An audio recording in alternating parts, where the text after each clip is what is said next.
যেহেতু নির্যাতনের মাত্রা সবচেয়ে বেশি হচ্ছে আওয়ামী লীগের উপর, কাজে আওয়ামী লীগের একটা নির্যাতিত একটা অবস্থানে আছে, আমরা নির্যাতিতের পক্ষে কথা বলছি, কাজে তারা আমাদেরকে সমর্থন করতে পারে। এটা রিহ্যাবিলিটেশনের ব্যাপার নয়।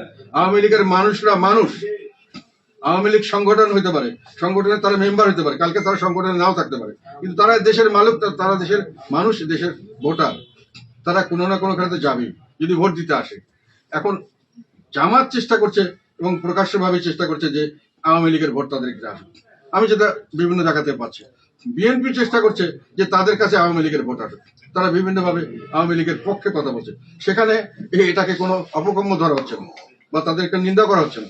জাতীয় পার্টি যখন বলছে যে আমরা তো কিছু বলি নাই, মানে আশঙ্কা করছে ওনারা আমাদের প্রতিযোগিতা যে বড় ধরনের একটা ভোট ব্যাংক আছে আওয়ামী লীগের, যেটা যদি আওয়ামী লীগ ভোটে না আসতে পারে হয়তো জাতীয় পার্টিকে দেবে। এটা অপরাধ কেন হবে?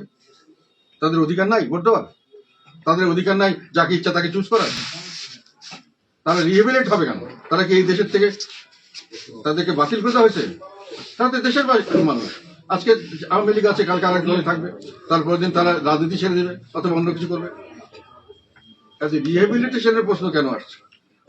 আর আওয়ামী লীগের নেতৃত্ব যারা করেছে, আওয়ামী লীগের সমস্ত নেতাকর্মী ভাই যারা এখন অসহায়, তাদের উপরে খালি দোষক চাপিয়ে দিয়ে যেভাবে অত্যাচার করা হচ্ছে, তাদেরকে কোনো মামলা ছাড়া, কোনো দোষ ছাড়া তাদেরকে পথে ঘাটে দেখে যেখানে অ্যারেস্ট করা হচ্ছে, এটা মানবাধিকারের গুরুতর লঙ্ঘন। এটা করা হচ্ছে। কাজে এখন এগুলো কেউ বলছেন না। এখন আমরা যখন বলি আমাদেরকে হুমকি দামকি দেওয়া হচ্ছে, কিন্তু এরা এই লোকগুলো কথা পক্ষে যখন কথা বলেছি, ও যদি ভোট সেন্টারে যায় আমার প্রতি তার একটা সফট কর্নার থাকবে না? তো স্বাভাবিক। আমি সেটার জন্য করছি তা নয়, আমি মানুষের জন্য করছি, নির্যাতিত মানুষের জন্য আমরা রাজনীতি করছি, সেটাই আমরা তুলে ধরেছি। বাংলাদেশে আমি বললাম এই মুহূর্তে জাতীয় পার্টি মজলুম মানুষের কণ্ঠস্বর। এই মুহূর্তে জাতীয় পার্টি সাধারণ মানুষের কাছে গ্রহণযোগ্য একটি রাজনৈতিক দল, যারা জনগণের পক্ষে জীবনের ঝুঁকি নিয়ে কাজ করছে। কেন জনগণ আমাদের দিকে দেখবে না? ইনশাআল্লাহ।